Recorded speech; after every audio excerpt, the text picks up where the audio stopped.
Welcome back.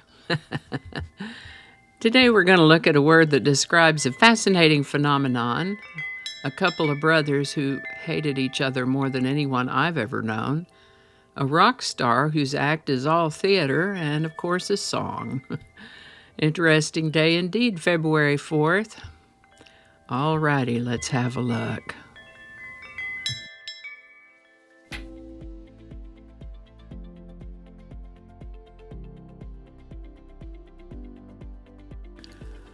Hi there, and welcome to This Day in History for February 4th. February 4th is the 35th day of the year in the Gregorian calendar, with 330 days remaining to the end of the year, 331 in leap years. Today's word is murmuration.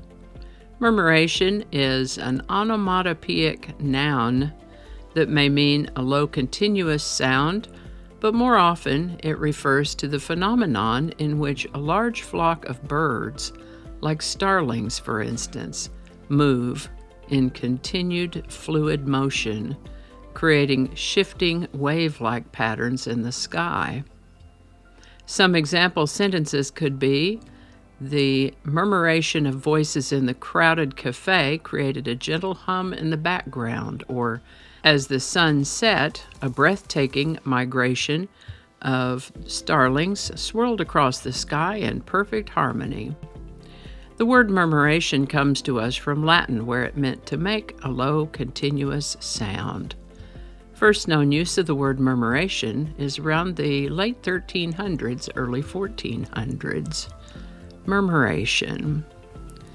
Today's word, murmuration, was suggested by @RobKYLD. Thanks, Rob. And if you have a word you'd like us to examine in this Word of the Day segment, drop it in the comments. We'll take a look at it. And with that, Roman Emperor Septimus Severus was preparing to lead a military campaign when he died on February 4th in the year 211. He'd already made both of his sons co-emperors with him when they turned 10, as was apparently the custom at the time. They were about a year apart in age, 21 and 22 years old, when their father died. Unfortunately, the two young men didn't get along with each other. Emperor left the control of his empire to his two quarreling sons on February 4th in the year 211 when he passed. He had instructed them to make peace with each other. They didn't. Apparently they hated each other, these two brothers. They were in Britain when their father died, and on the way back to Rome they kept well away from each other, wouldn't even stay in the same house together or share a meal. Once back in Rome, they would only meet together in the presence of their mother. They at least had enough sense to consider splitting the empire in two halves, but their mother wouldn't have that. They would have to work it out. How they worked it out was that Caracalla asked his mother to arrange a peace meeting between the two men in their mother's living quarters and had Geta murdered in their mother's arms by his centurions. Geta will have been about 22, Caracalla 23. Pretty bold move. But now he was the emperor. Did he feel guilty at all? Maybe. How he dealt with it was to issue an order called damnatio memoriae, or condemnation of memory. This is where the powers that be try to erase any history and memory of a person or event. You can see the evidence of this sort of erasure from ancient Mesopotamia, ancient Egypt, ancient Greece, ancient Rome in this case. He didn't get it all, but Caracalla sure did everything he could think of to obliterate everything he could about Geta, destroying records and art, and even massacring some estimated 20,000 of Geta's supporters, guards, advisors, staff, and friends. I don't know what happened between those two brothers to have so much animosity toward each other, but it definitely began to boil over with the death of their father, Emperor Septimus Severus, on February 4th, 211. This is the birthday of an artist known as the godfather of shock rock, Alice Cooper. Born Vincent Damon Fernier on February 4th, 1948 in Detroit, Michigan. Interestingly, his father and grandfather were active church leaders. The family moved to Phoenix, Arizona when he was a teenager, and in 1964, he and some of his cross-country teammates entered the school's annual talent show. They dressed up like the Beatles, adapted a few Beatles songs to be about cross-country sports and events. Only one of the boys in the group knew how to play an instrument, Glenn Buxton, so Glenn played guitar and everyone else mimed on their instruments.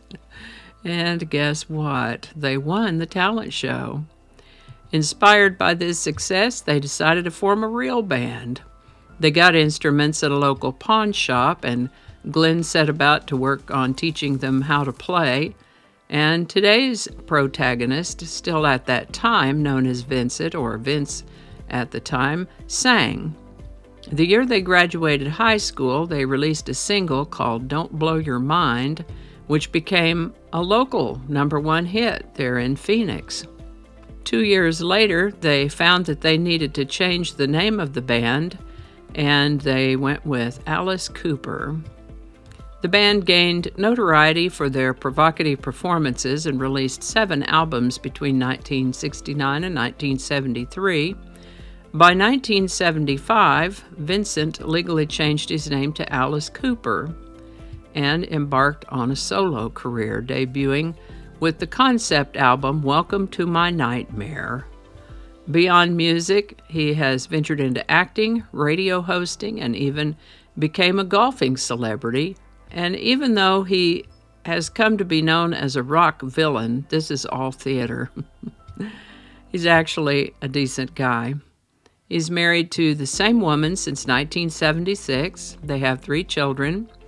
And in my research, I found a podcast documentary about Alice Cooper that goes way more in depth.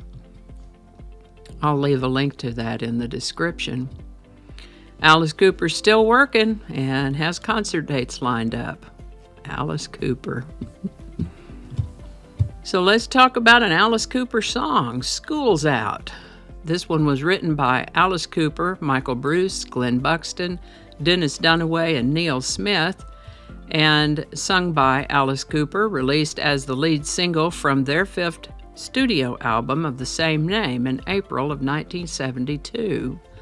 This track became the band's biggest international hit and is often considered their signature song. It reached number 7 on the U.S. Billboard Hot 100 and topped the UK singles chart. Alice Cooper was inspired to write School's Out by pondering on an answer to the question, what's the greatest 3 minutes of your life? He reckoned it was Christmas morning when, as a child, you're getting ready to open presents, and the exhilaration of those final moments, the last day of school before summer break.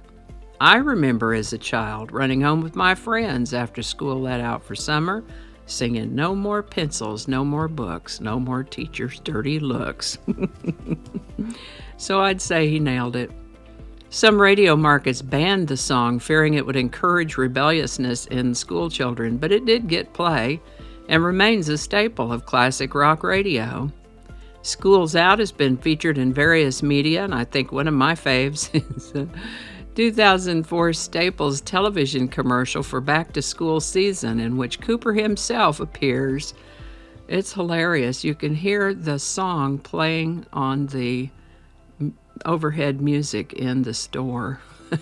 You need to go watch that if you haven't seen it. It's pretty funny.